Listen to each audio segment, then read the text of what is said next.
Chester.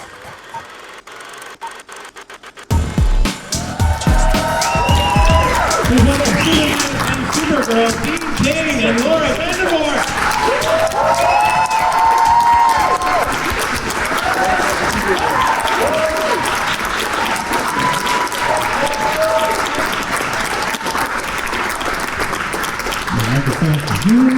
Microphone for you. Now, I didn't get a chance to speak to you before we began, but did I pronounce your name correctly? It's Laura? Is that right? No. Oh, Laura? Completely wrong. Laura. Fair You enough. have to roll the tongue a little bit. But I can never do that. Montrealers speak French, cannot roll my R's to save my life. Horrible. I do it wrong every damn time. But I assume you're referring to the last name, Vandervoort Yes. is the way to say it. But you can say it anyway. Smith. Smith. Laura Smith. Cain. Nice. Cain's pretty easy. Yeah. One syllable. So welcome. I believe you and I met a few years ago in Ottawa, but I don't know if you've done the Montreal panel before. I don't think I have. So welcome to Montreal, and I believe, you. Dean, this is your first panel. From Toronto. Toronto. From Toronto? Toronto. We won't hold it against you. You know, it's a sibling rivalry, right? Underneath the rivalry is still siblings. We're still We still love get each other. along when we have to, when our Yeah. parents make us. Who's the older sibling? We Montreal. are. Montreal. Montreal's the older, less together sibling. Just like my big brother. Okay. My little brother is wildly more successful than I am, so I think it's a trend. That's all right. He's not here with you guys right now, and I am, so there. So, I'm going to ask the first, this question comes up at every panel here whenever we have new people in Montreal. Have you had poutine while you were in town? I've shot like 6 movies here in Montreal, so I've had it before. I thought you said something else. No. I heard something else too, Dude, which still on you for poutine laughing. related. I've done a lot of films up here, so I've had it before. I didn't have it on this trip though. Okay, well, we can fix that. So, during this panel? It's happened before. I'm a bad Canadian. I've never had it. You've never had poutine? I'll just leave right now. Like, we weren't going to hold the Toronto against you, but now you're pushing boundaries. Fair enough. By a show of hands, how many people have had poutine? I mean, everybody, I'm sure. She hasn't. She didn't raise her hand. There's one other person right there. Well, there's always going to be 1 or 2 people who respect their bodies and don't want to do that themselves. I'm not one of those people. I think it's the cheese curds. It's just that's what turns me off, the idea of curd. What is a cheese curd, by the way? It's not a piece of cheese? Can anybody answer that? Is anyone here a Sounds cheese lot like maker? turds. It's a cheese. It does sound like it rhymes with curd. I mean, I never looked too much into it because the whole concept of cheese in the first place from the get-go is just kind of revolting. I love cheese, though. Cheese is great. You're better off not knowing how that particular sausage is made, I think. You can describe it if you... Yeah, like I actually This is can't. going really It's well. going south already. So Superman. I grew up when I was in high school. I watched The Adventures of Lois and Clark religiously. That was one of my favorite TV shows back in those days. Except, how were you in high school when we were the same age? I was already 27. You actually look younger than me. I get that a lot at the cons. It's wonderful. Someone comes up and they go, "Oh my God, I used to watch your show when I was growing up." And I'm like, "How old were you?" And they're like, 4. I was 4 years old, and I'm like, "Wow, I'm much older than I thought I was." This is what poutine will do to you. But you're a young actor at that point. You had a few roles here and there, and then you go through this process to play Superman, one of the most iconic characters in the history of entertainment. How terrifying was that? The idea of it at first was really terrifying just because trying to play Superman on television seemed like impossible. There were no superhero shows on television, so it wasn't like, oh, well, there was already Arrow and, none of that was there. And so the idea was like, you're gonna put Superman on television? Ooh, that may not work, big chance here. And then when I read the script and I saw it was really about Clark and Lois and Clark, any sort of fear like that disappeared because the role was really well crafted and really well put together. And my biggest fear was that just people wouldn't like me or accept me in the role, because you never know. I hadn't done enough work to know if I was likable on film or people would just hate me. It'd be awful to be Superman and everybody hate you, you know? So I was worried about that, but once we started shooting, it was pretty comfortable. Terry Hatcher was a fantastic Lois Lane. I say she's the best Lois Lane of all time. And wonderful.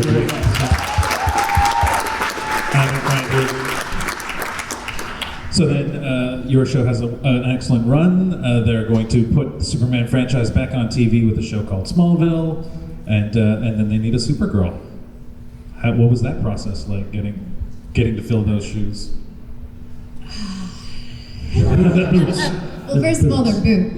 They're boots. They're very good boots. You mean just in terms of casting, or just like being... the pressure of playing such an iconic character? Well, she was the first Supergirl on television. Yeah. So, and I had seen Helen Slater, obviously, in her film, and she came on the show as well to play my aunt. So that was sort of a nice nod from her. That's the great thing about the genre, DC and even Marvel, is that you bring in actors from previous shows to kind of give the nod of approval. So having her there was incredible, and it was a lot of pressure. I honestly didn't know who Supergirl was when I auditioned. I thought she was his girlfriend. And I was like, well, Tom Welling. You bet I'm auditioning. And they cast me about a month after I did a self-tape in Canada at my home. Heard nothing, went up to my cottage and got a call. My mom got a call at the cottage, cabin. Well, you guys are Canadian, you know cottage. And I was... Even I know cottage. Okay, all right. And she was panicked because I was out on a boat ride with my dad and we got like stranded on an island because our boat kind of drifted off. Anyway, long story short, I rushed back to Toronto, got on a plane, went for the screen test in Los Angeles against like 4 girls, and then heard the next day that I booked the job, and a week later I was in a harness learning how to fly. So... Can I ask a question? No. Okay. Yes, you can. Well, it's always interesting, and I went through it auditioning for Superman, and you look at all the different Supermen, if you will, who were there, and I remember who I ended up being down the last several people to. Were there people that are known actresses that were down to the end at Supergirl as well? Did you have some? Oh, not girls, but I had mothers, whatnot. The final 2 of us, it came down to myself and Kevin Sorbo. Oh, wow. No one knew that. Uh-huh. And he was blonde, so I thought, I got this. And it turned out it did, and he got Hercules just after that, so. Everyone got what they needed. Everyone got what they needed. And they made the right choice. There we go. Thank you. And they made the right choice on Supergirl as well. Thank you. I have a question for you. you. This is trouble. My job is getting easier. Dean, who's your favorite Supergirl?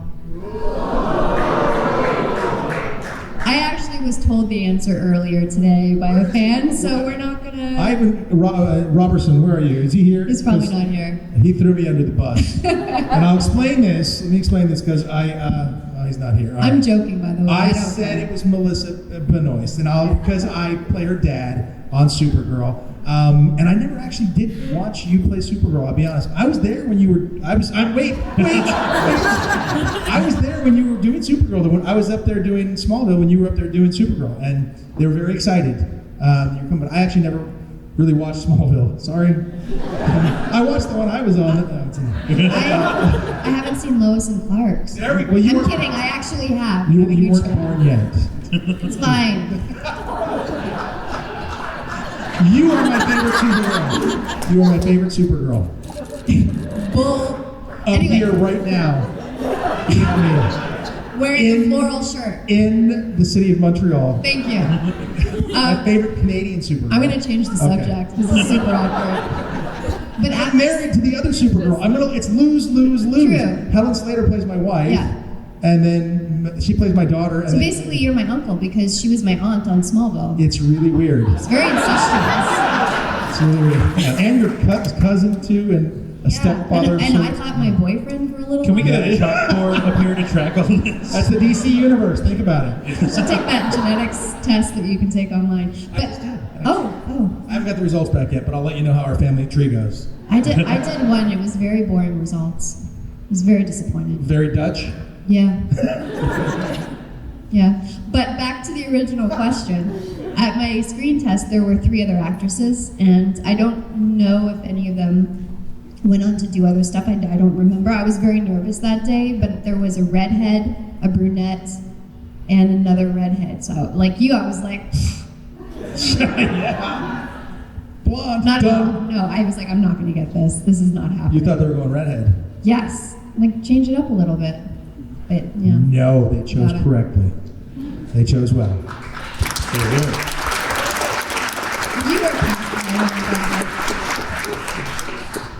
You touched on what my next question was going to be, though, which is the Superman franchise is very sort of, they're very big on bringing people back into the fold, right? You've both been on Smallville, you've both been on Supergirl, playing these different roles. Did you have any sense that it was going to be the gift that keeps on giving when you started in these roles? Well, I think, look, I'm a fan of the genre. I'm a fan of the whole DC world, Superman, Batman, and everything. So I think it's a great. I get excited to see, like, if she comes on, I'm very excited. I'm happy to see that. Terry Hatcher comes on, I'm very excited to see that. And I think it's great. Helen Slater coming on to play my wife, that was fun, and it's exciting, and it makes you feel like you're part of the family. And as a fan of the characters in the genre, I think it's great fun. So I love that they do that. Marvel, I didn't know that Marvel really, other than Stan Lee himself being in every project, but I wish they would do it too. I mean, it's great fun. So I love being a part of it. A lot of actors would be like, no, I don't want to play that role. Don't call me, Superman. You can call me Superman, by the way. That's fine. But some people are like, don't call me that, or whatever. I think it's something to embrace. And like the guys from Friends, like, I'm be like, that's Ross from Friends, even though I know his real name. Well, what's his real name?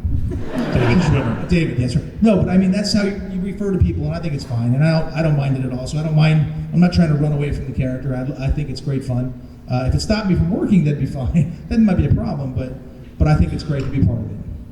Yeah, I think there are some actors that have done it for so long and they don't want to be referred to as, So it's nice when you have an actor who kind of accepts and what's the word, embodies Superman forever. That's going to be the way that people see you, but you've also done so much other stuff that's incredible. So it's nice that you have the whole world at your hands. That's it. I think it's a great thing, though. And I think it's something to be proud of. Any of the roles you played. I mean, there's some roles I played where I'm like the killer.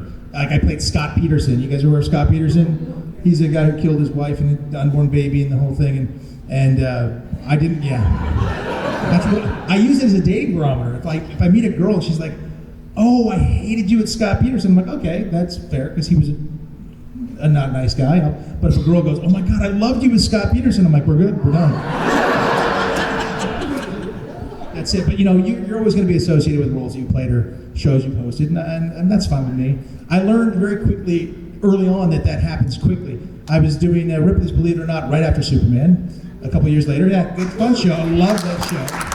And I was in Atlanta, just picking up my bags to go deal with the people at TNT or TBS who aired the show. And there's a kid came up to me and he's like, "Oh, hey." And I expected to say, "You're the guy from Superman." He goes, "Oh, you're the guy from Ripley's Believe It or Not." I was like, wow, that happened fast. That was like within 2 years.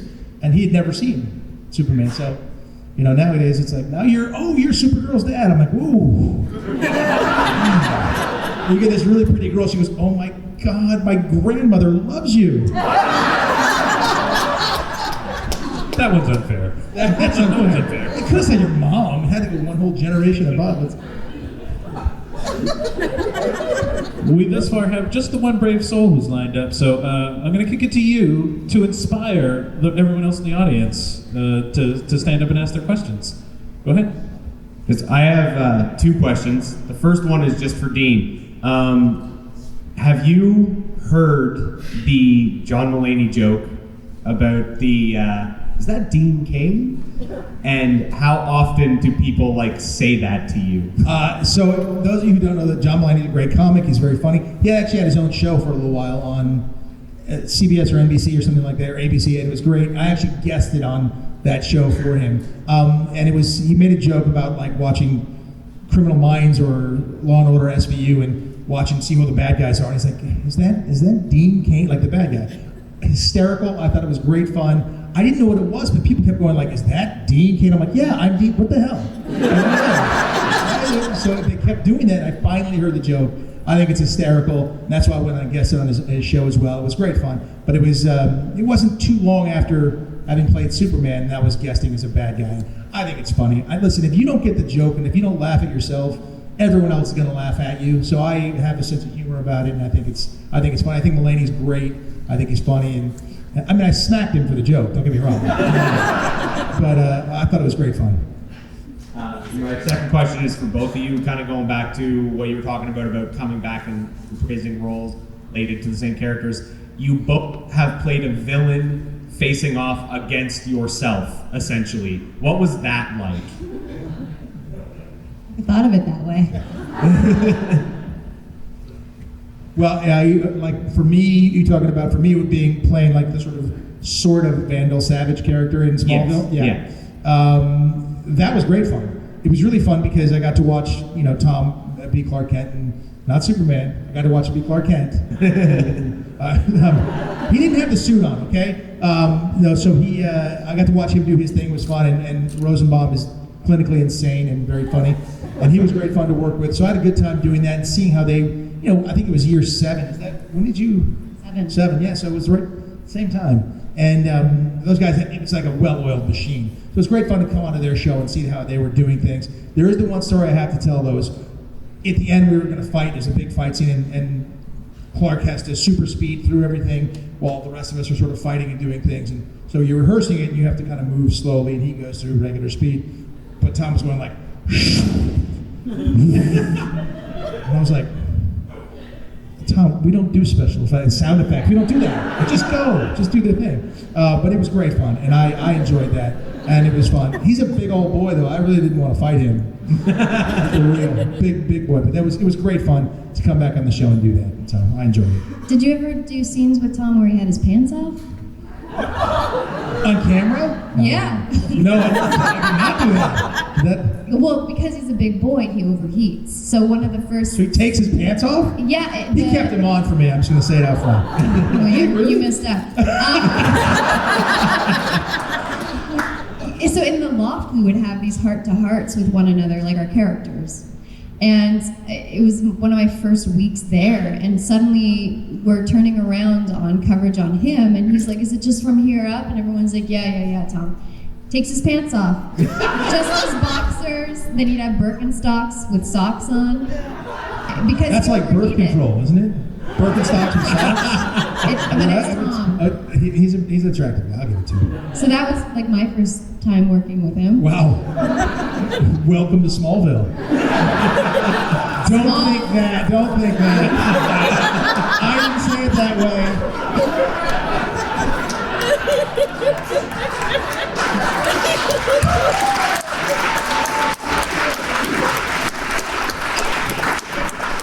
They named the show inappropriately wrong. Yeah. I have no idea. I'm just gonna leave. This is ridiculous. No, Tom's calling me right now. He's like, let me talk to Laura. I appreciate that. You know what? Tom was supposed to be here at Comic-Con and was unable to make it last minute. So He got a job. If he wanted to working. defend himself, he should have been here to defend himself. There he is with no pants on.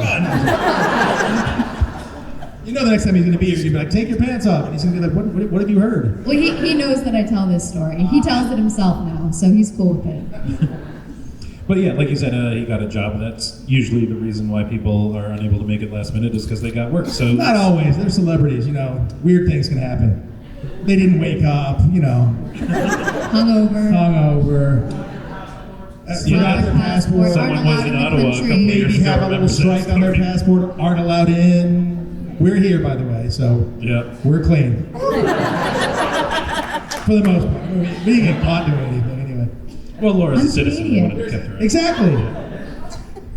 And Laura, what about you with the villain? Oh, yeah, sorry, I didn't. We started talking about boxers, and I just forgot everything. It was great.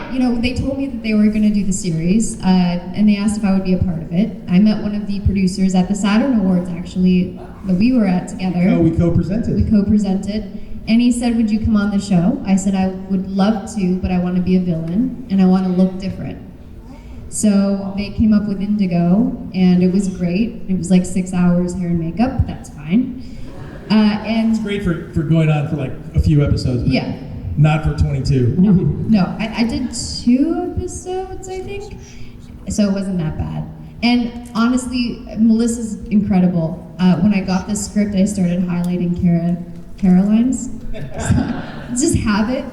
And then I realized, oh, what am I doing? But Indigo was so much fun, the character. Once I had the wardrobe, figured out how she moved, it was just more freedom playing a villain because you're not really in a box of what you need to do for the comics. Villains just have this crazy mindset and you can do whatever you want. And they let me have free range of the character. And yeah, it was great. Melissa's awesome. I didn't wear the costume at all. I mean, in terms of Supergirl, I never had a cape, which always sucked. So I did go into the wardrobe trailer on Supergirl. And her cape was hanging there, and I'm just like, just gonna feel. There was a moment, I had a moment with the cape. It's very heavy. Yeah, well, let's just say I have suit envy too because her stuff is so much. I had spandex and a wool cape. Hers is like rubbery and cool. We'd be in between shots and scenes, we're sitting there, and I'd be like, wow, that's so cool. It was like, Is it like she's got a muscle? shoulder built in there. Yeah, yeah. She's got some, she got a little help in a couple spots, but I mean, and the cape flows perfectly. We had guys with monofilament trying to grab my cape. And it was awful. It was awful. But it looked okay at the end of the day. I had jean shorts. Jorts. I had jorts. That's all I had. Yeah, but you look good in the jorts, right? Well, It was good. thanks. There we go. One guy. They put me in jorts at first. They're like, no. No. Did you have any moments on the set of Supergirl where you're like, in my day, we didn't have this special effects budget, I had to actually fly? I didn't quite say it with that tone. But I certainly, actually the effects weren't that far different Smallville time. Now, on Supergirl, they're next level. So there I did that. And then, since I'm playing the dad, it's okay. I can talk in my day, so I can do that whole thing then. It's good. But yeah, the effects have gotten a lot better. But in Smallville, they were still, it was that transition period between they've done some great stuff now. It's wonderful. But she's still working, 16 hours a day, every day. I mean, it's a grind. Sure.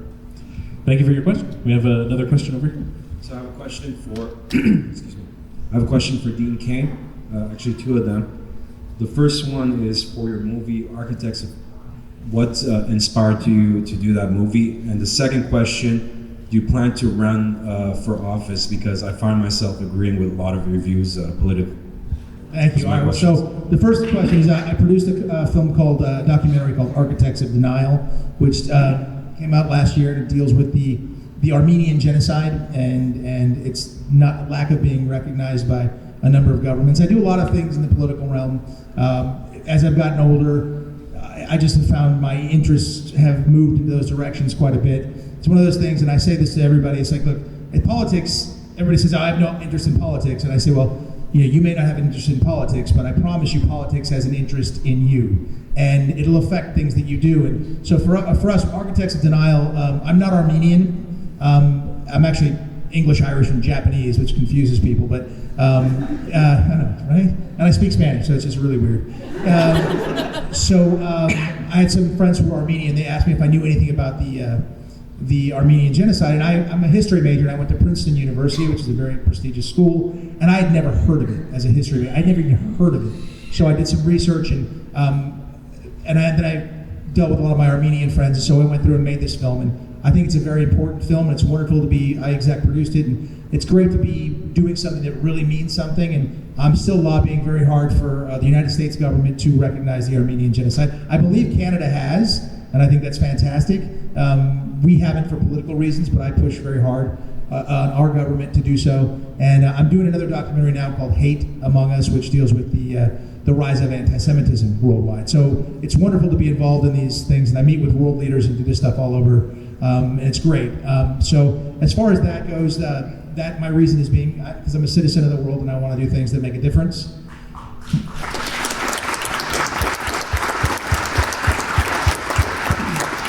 And then as far as running for office, you know, a lot of politicians, and I don't like the political class. I'm against a political class. I'm for citizen politicians, which in the United States, that's the way it was supposed to be. And, you know, throughout history, it hasn't been that way in other countries and empires, if you will. But I think it's a great way to do things. Not always be the governing, just come in, do it, and get out. And so if I were to do it, I would only do it. I'm not trying to enrich myself or get more fame or power or anything. I would do it if I thought I could make a difference. And I always said I'd wait until my son started college. And he started college last Saturday, so that excuse is gone. And we'll see what happens. If I feel like I can do some good, perhaps I will. It'd be more fun not to, because you're so under the microscope and you have to divest from all the different things you do. But I appreciate you saying that, and I'll certainly continue to speak out. We'll see what happens in the future. Thank you very much. Thank you, sir. Thank you.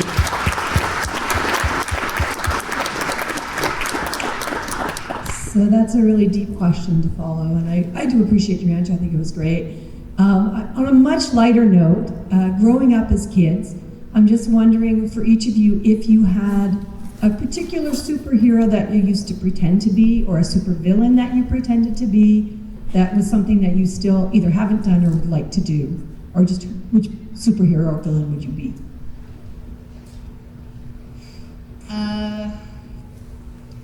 Not really a superhero, but I was a Buffy fan. She's kind of a superhero. She is, yeah. So I would say I wanted to be Buffy. She's one of the reasons I went into martial arts when I was 12. I have my 2nd degree black belt now. And I do a lot of my own stunts, so that was encouraging. But I would love to play the Joker. Yeah. Ooh. Like which Super version? opposite, Like the Heath Ledger kind of version, that his version? Because if you see the Joaquin Phoenix one, that dude just freaks me out. Yeah, I saw the Right? trailer. You see, I'm terrified to watch that. Yeah, I think I haven't seen the film, but I've seen the trailer, and he looks like he did a crazy good job. But Would it be that demented or? I mean, Heath Ledger really solidified it for me, I think. So yeah. That would be cool. Yeah. That's basically Harlequin. That's basically Harlequin. Yeah, but it's not. It's not, yeah. Do it. Do it. Okay. Yes. I grew up watching Superfriends, and my older brother, Superfriends was great. Thank you. There's one other grandpa out here. I like him. So I liked it a lot. And my brother, because he was older, he got to choose who he wanted to be, and he chose to be Aquaman. Now, if you saw that Superfriends Aquaman, there was no chance I was choosing him. No way. But my brother wanted to talk to animals with or sea animals with his whatever. My brother's weird, but I love him. I love my brother. So I was like, all right, the second choice. I was like, I like that Superman guy. He's pretty cool. So I got to be sort of Superman in that. But I never really tried to fly around the house or anything like that. So I was never a big comic book kid. I enjoyed Superman on Superfriends. He was my favorite. But I never did that. I hear so many stories. I feel bad for people. They're like, oh, I tried to fly when I was, 12 and I broke my legs. And I'm like, sorry? I didn't. Yeah, I was like, I didn't. I saw your show and I wanted to fly, so I jumped. I was like, sorry? I look at the parent. I'm like, I didn't tell him to do that. It wasn't. But I never did that thing. But Superman was the character that I did like the most on Superfriends. Thank you. Little Horace said, I didn't know Superfriends. That's because it was about 15 years before you were born. It's a cartoon. It was on TV when we had 3 channels. Not only that, there was a VHF thing, you had a UHF thing, you had bunny ears. I remember that. You do remember that? Yeah. All right. In the cottage. Actually, yes, in my cottage. We had tin foil on it too. Yes. It was like a wood frame around the box. I feel better now. All right. Except here in Canada, we only had 2 channels, one in English, one in French. That was it.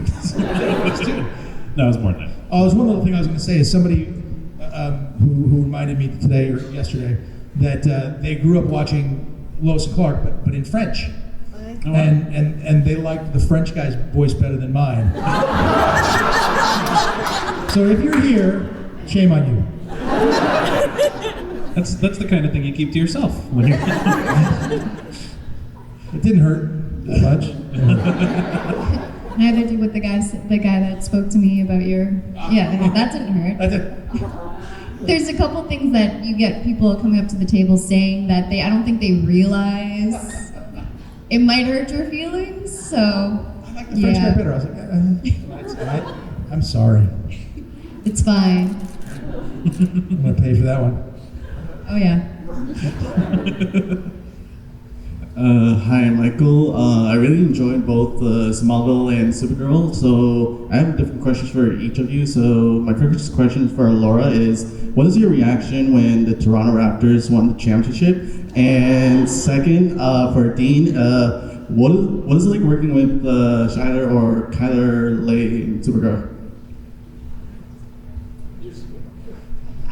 Awesome. But we just lost Kwame, so pretty pissed off about that. To the Clippers. Yeah. Dang it. I'm a Laker fan. Sorry. I blame winter. Sorry.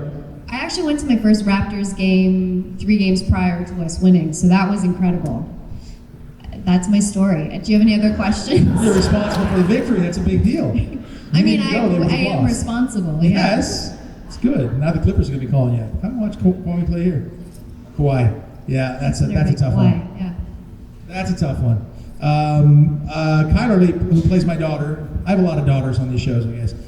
She plays our biological daughter. She's fantastic. She is, people are so different than maybe the characters they play, and she is a musician, and she's got, a whole bunch of kids and all kinds. She's a real wonderful, wonderful, wonderful girl. Not that she isn't on the show, but she's so different than her character, weapon wielding badass. So she's just a great girl, and wonderful. We had wonderful stuff on the show. I'm still alive on the show, I think.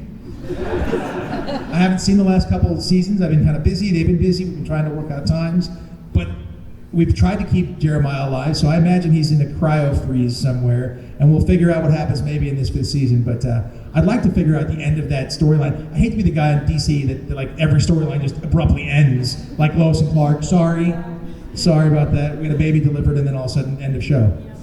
Like that was a weird ending. So I'd like to see Jeremiah Danvers have a real ending to his story. So we'll see what happens. Thank you, and Laura, sorry, I have no other questions. That's an important character on that show too, in terms of representation and diversity and getting more of that on TV. I asked the question at the perfect time as he was taking a sip of water. Sorry, yeah, Kyler's character. Oh yeah, Yeah. no question about it. And that was fun. It was fun to play that stuff and put that stuff out there and talk about it. Like, how was Dad going to react to her having a female lover? That whole thing. And that was it was handled very smoothly, and like it's not a big deal because I don't think it's a big deal personally. But if you play a character, they're going to script what that character, how they should react, and I was very happy to see that's how he reacted. So it was great. Question is for Dean. So in Lois and Clark, there was an episode where Superman got blind. So how did you go about being blind? Is that fun to do? Because like you can't use your eyes, but you have your eyes. So did they put lens or something? Or No, they didn't put we didn't have that technology back then. Actually, back in those days, they just poked my eyes out. It was hard to do because I'd have to try to focus on one place and blur out my eyes. So it was a hard thing to play. It's a difficult thing to do. I guess you could have put you put eye drops in and really just screw up your vision or something. But we didn't do that. It's a mace. Not that that's terrible. It's so hard. Not that I've ever been maced, but it's hard to get out of your eyes. So yeah, I don't. It was just hard because I would have to focus on some other place and not talk to someone. So it was difficult to do. And there was nobody there to coach me and tell me sort of how to do it. So we kind of tried to make it up as it went along. That was a difficult thing to play. But that's what's fun when you're playing a character for 4.5 years or 4 years, that you get put in so many different situations. You got to figure it out. And that was fun to do. If you had asked me if I ever played blind on Lois and Clark, I would be like, I don't remember. But now that you mention it, yeah, I do, because we did 87 episodes, and over 4 years, it's a long period of time and a lot of episodes and different things. So I would have not even remembered that until you said it. So it wasn't. But I do remember having to focus a distance away and try not to look too stupid. It was fun. The episode stuck out just because you had to fly through windows and cut the wall and stuff like that. So it was funny. It was See, I like that. That's one of the things that I liked about the show was obviously there was a lot of romance, but I liked that there's humor. And I think some of the DC movies have sort of lost the humor, and I think that's been a problem. I mean, Marvel, with Guardians of the Galaxy and Deadpool, they got humor cornered, and I think that's part of the reason they're so successful. Thank you very much. Thank you.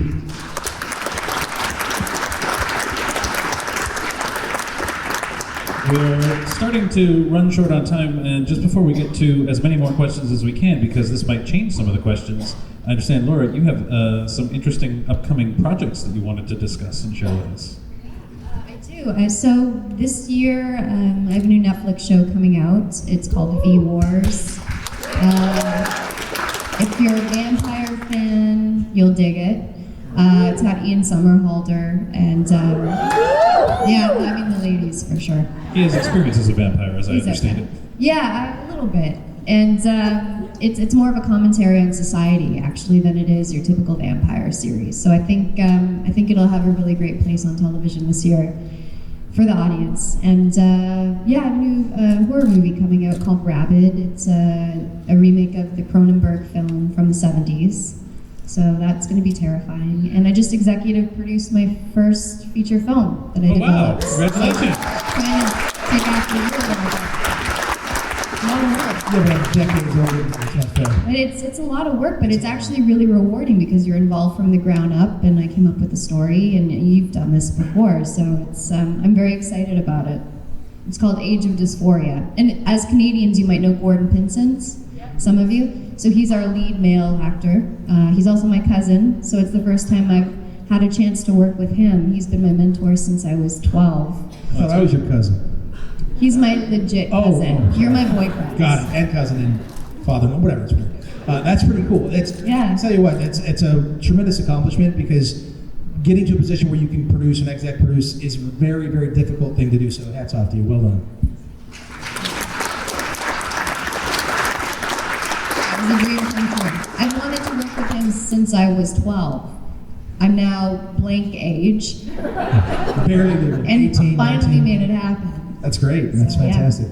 And Thank that you. must have been fun then, because I guess you knew you wanted to go into acting from a young age if you were 12 years old and wanting to work with him, and now having mentored you, you're the one who hires him for a job. Which is crazy. Yeah. And he's 89 next month. Oh, wow. So we were very lucky he was willing to do it. And yeah, I started actually on Are You Afraid of the Dark here in Montreal. Wow. Yeah, goosebumps. So you wanted to be an actor very early on. You actually almost had a completely different career, as I understand it, having signed with an NFL team. Buffalo Bills, they're close to here, right? Buffalo's relatively close. What's the closest football team, American football team that you have here? Buffalo Bills, right? Might be. There we go. Buffalo's closer than New York City. Canadians. Go Bills. Just Yeah, talk they're like hockey. they're like Montreal, the Alouettes. The yeah. Alouettes. So yeah, I signed in the NFL. I was playing for Buffalo. I got injured as a rookie and had to find a new line of work. So instead of being a professional football player, I could pretend to be one and pretend to be an athlete, and it was great. I mean, it's one of those things I tell young athletes is, do your best and hope for that. But it's a finite period of time that you're going to be able to be a professional athlete. It's getting to be a little bit longer now for some of the people.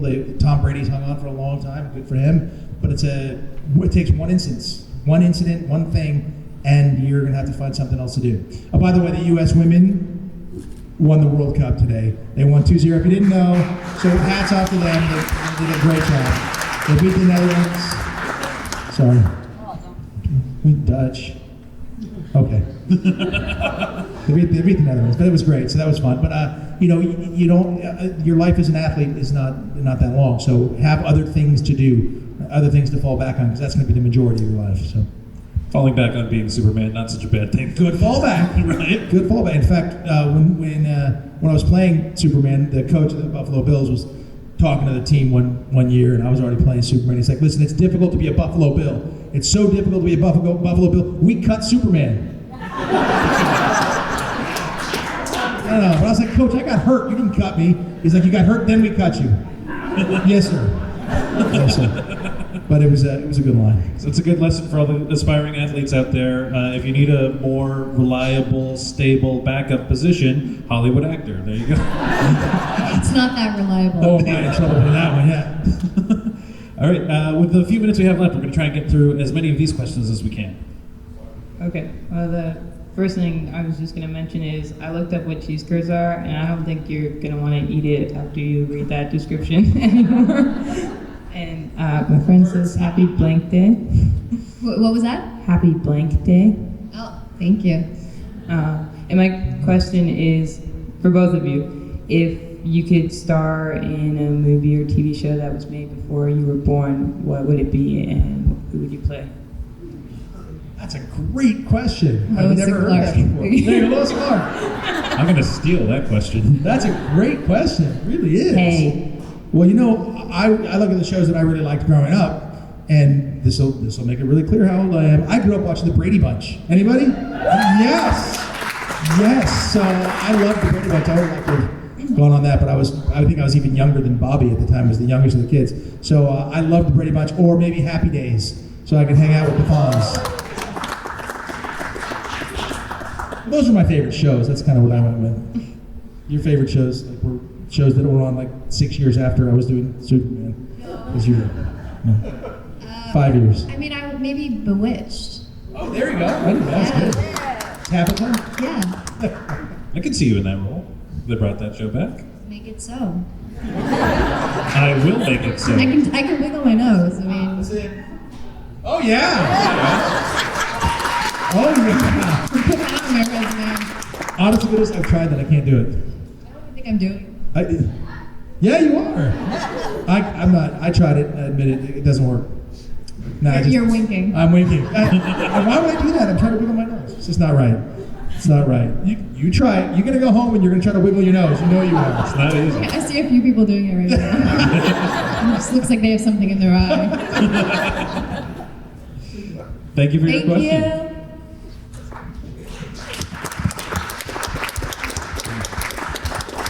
I have two questions. One of my first questions is for Dean Cain, and the other one is for Laura. For Dean, what was it like working with two different Lex Luthors? Because you got to work with John Shea on Lois and Clark, but you also got to work with Michael Rosenbaum in Smallville. Great fun. So many. You look at all the Lex Luthors throughout the years. So many great people, from Gene Hackman, all the way through. Great fun. Now there's John Cryer, I guess, is playing it. A lot of fun. What a great character to play. Completely different the way they played them. I didn't know Michael Rosenbaum had hair until like a few years ago. I was like, hey. And he's like, yeah, hair. Got it. I know. But John Shea was, was very. First of all, sort of a theater actor, and he's a very put together guy, and he's very slick and smooth and sexy and that thing. And so it was great fun to have him as a rival, especially as a young. I was 26 when I was cast to play Superman. And they were concerned at my age. I was very young, and I'm a bit of a baby-faced Japanese kid. So they were like, to sort of have a more mature man playing opposite was great fun. And he played it in a different way. Michael, obviously, being as young as he was, a whole different deal. So I enjoyed the heck out of it. It was interesting though to work for Lex Luthor on Smallville. It was just a strange twist, but great. Both of them did a great job. Made the character their own, and they were both fantastic. And for Laura, even though you didn't get to play Supergirl in costume on the show, in the season 11 comic book, Argo, you got to. Did you get a copy of that? That's news to me. Cool. So she does not have a copy of that. No. Have they continued the Smallville? Yeah, they've continued it with. It's basically what would have happened in season 11 with Clark as Superman. So it's like adventures. He gets to meet the Legion of Superheroes, the Justice League, Batman, and you come back, and you are the Supergirl. You actually get to wear a costume. So I wanted to know if you actually got to read it. It's called Smallville season 11. Okay, I'll check it out. There might be some comic books on sale downstairs. Is this the place to find comics? You can find a couple, yeah. I had a question though. I remember someone telling me in the history of Supergirl, she had some sort of relationship, not relationship, but with Batman. In one of the Hey, comics? hey. No, I swear I heard that he was a mentor or something at one point. No? All right, cool. I like your immediate reaction was, we don't say the B word here. Yeah. Obviously. I think there's some sort of comic out there where they, yeah, okay. I'm gonna find that and burn it. Terrible idea. Thank By the you. way, Batman versus Superman should have been like a 2-minute short. Batman, Superman. The end. The end. Speaking of the end, my apologies for those still in line. I'm afraid we are out of time. But how much fun did we have?